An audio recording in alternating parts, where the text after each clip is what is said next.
Pass হও, তারপরে তুমি দিল্লি যাবে। তো কিছু কিছু আছে। আর কাসেম সিদ্দিকী ভাইজানের কথা বলছি আমি। কাসেম সিদ্দিকী আগে আইএসএফকে সাপোর্ট করতো, সবাই জানে, করতো।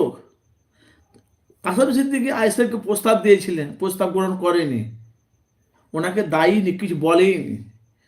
যে তৃণমূলকে তীব্র কটাক নিশানা করেছে সে কাসেম সিদ্দিকী, তৃণমূল একটা সাধারণ সংবাদ পেয়েছে। সে কাসেম সিদ্দিকীকে কাসেম সিদ্দিকী কেউ যদি গালাগালি করে, সেটা হলো আইএসএফের কিছু কর্মীরা। আমি তো আপনাদের কাছে অন ক্যামেরা সামনে ডাইরেক্ট বলছি, ভাই আমি এফএস আলারুল মিডিয়া কোনো লুকোচুরি কথা বলি না। আমি এফএস আলারুল মিডিয়া কোনোদিন আমি যা বলি স্পষ্ট ডাইরেক্ট বলি।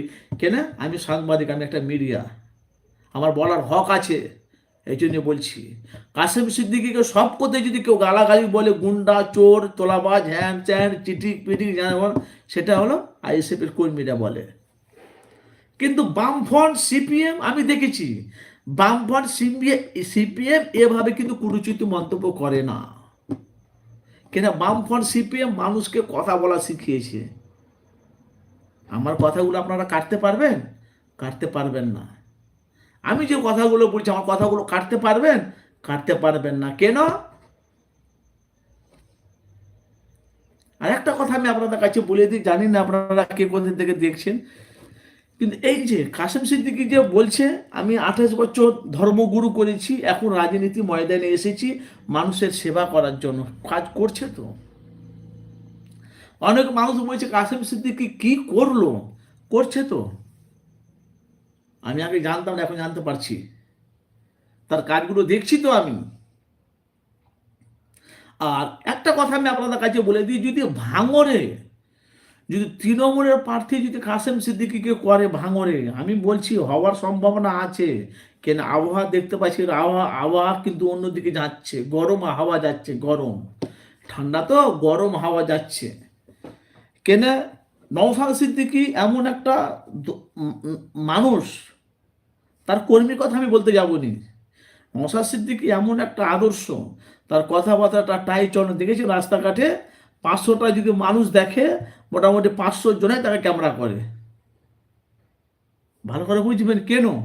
এটা বাংলা একটা সেলিব্রিটি, একটা জনপ্রিয়তা হয়ে গেছে বাংলার কাছে। এখন লক্ষ লক্ষ মানুষ তারা 2026-এ নওশাদকে চাইছে। বিধানসভা ভোটে নওশাদ সিদ্দিকী জোটের একটা সারা বার্তা দিয়েছিল, কিন্তু সারা পেয়েছে, এরা জোট হলো, এদের টার্গেট হলো বিজেপি, তৃণমূল। আর আপনারা যে কথা, আপনারা তো আমার কথাগুলো তো একটু মনে মনে কেমন ভাবছেন, তাই তো? কিন্তু ভাবলে আমার কোনো যায় আসে না, ভাই তো হকের কথা বলতে হবে তো। তাহলে 2026-এ বিধানসভা ভোটে যদি জোট তো হয়ে গেছে, দেখবেন অনেক কটা সিট পাবে। এখন পশ্চিমবাংলা বাজার লুটছে হুমায়ুন আর নওশাদ,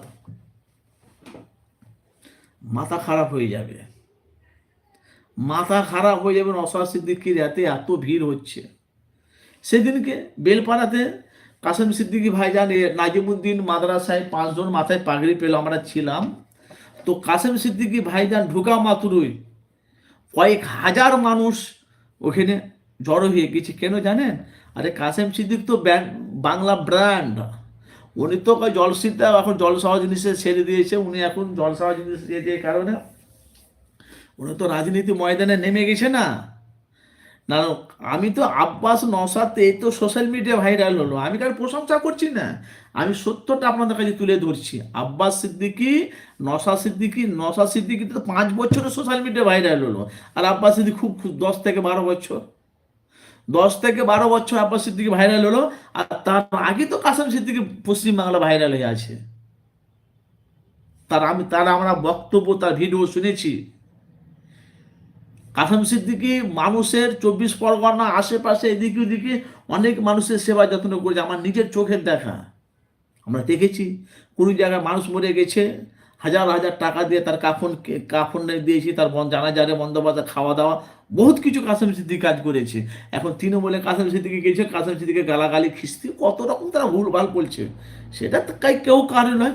হ্যাঁ, কাসেম সিদ্দিকী যদি মানুষের হয়ে যদি না কাজ করে সেটা একটা আলাদা ব্যাপার। কিন্তু 2026 বিধানসভার ভোটের আগে এই যে তহা সিদ্দিকী চাচা যান আগে যেভাবে ছিল, এখনো সেভাবে তহা সিদ্দিকী চাচা যান আছে। সেই নিয়ে এখন বাংলার মানুষ বহুত রকম তারা কথাবার্তা বলছে।